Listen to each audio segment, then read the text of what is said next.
Salut à toi, toi qui me regardes aujourd'hui. Voilà, j'avais à cœur de créer cette vidéo-là pour te raconter un peu mon histoire personnelle et de comment j'étais devenue chamane. Et cette vidéo-là aussi va concerner principalement toutes ces personnes qui vivent des relations toxiques et qui n'arrivent pas à partir ou qui ont besoin de se reconstruire suite à ça. Donc voilà, je m'appelle Ludmila et voici mon histoire.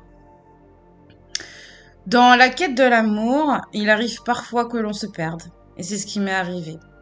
À 19 ans, je pense enfin avoir trouvé l'amour de ma vie. Voilà, j'ai un homme qui me met sur un piédestal, qui me gâte et avec qui vraiment j'ai une complicité rare, quoi. Mais cette illusion de conte de fées s'effondre rapidement. Derrière les apparences, en fait, se cache un homme jaloux, possessif, avec des addictions multiples, des problèmes financiers, des comportements violents et infidèle.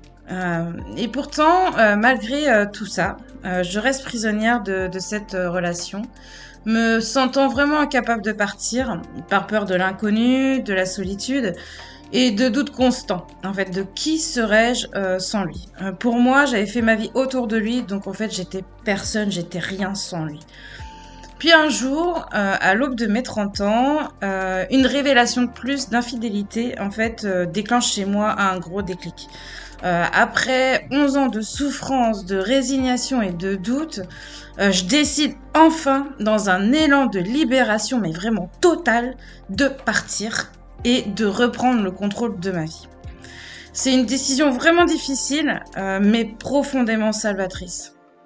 Et malgré en fait la douleur du changement, je me fais une promesse à moi-même. Lude, tu vas te reconstruire ta vie, tu vas guérir de tes blessures et tu vas vraiment devenir la personne que tu as toujours voulu être. Maintenant, ça change, c'est terminé. Du coup, je me lance dans un processus de guérison en explorant différentes médecines douces. Et je m'entoure de thérapeutes inspirants. Je me libère de croyances imitantes et de différentes blessures d'enfance. Et je me reconnecte en fait à moi-même. Et en fait, c'est au cours d'une rencontre avec une chamane que l'on m'avait conseillé et des séances de soins sonores chamaniques que je trouve vraiment la clé de ma transformation intérieure. Mon âme d'artiste se révèle, mes capacités de médiumnique se manifestent et je cesse en fait de plus en plus à me laisser engloutir par des relations toxiques ou des situations en fait qui m'allaient plus, quoi.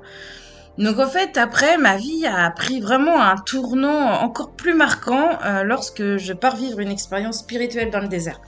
Vraiment, en fait, au cœur des dunes et lors d'un voyage au tambour, je vis ma première transe. Mais c'était un truc de dingue. Je ressens mon corps bouger dans tous les sens. C'était vraiment incontrôlable, mais c'était vraiment un truc de dingue. Et puis, je sentais vraiment cette puissance dans mes mains et comme s'il y avait quelque chose d'autre, une force vraiment invisible qui me guidait et qui était autour de moi et à l'intérieur de moi. Donc, en fait, cette expérience-là a vraiment été une révélation pour moi.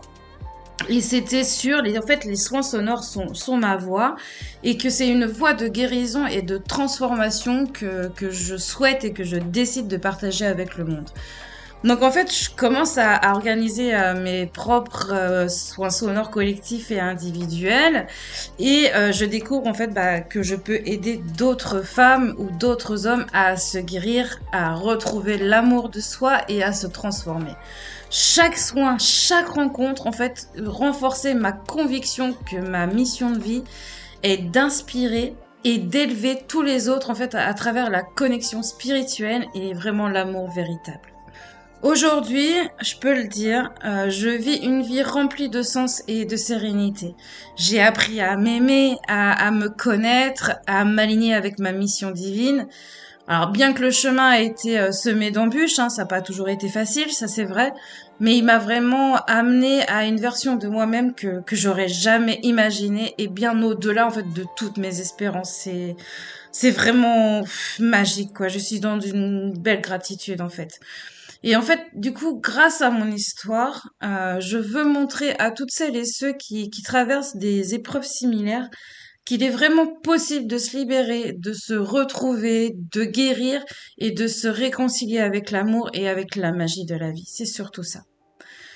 Et du coup, j'aimerais savoir, et toi, dis-moi, où en es-tu avec l'amour?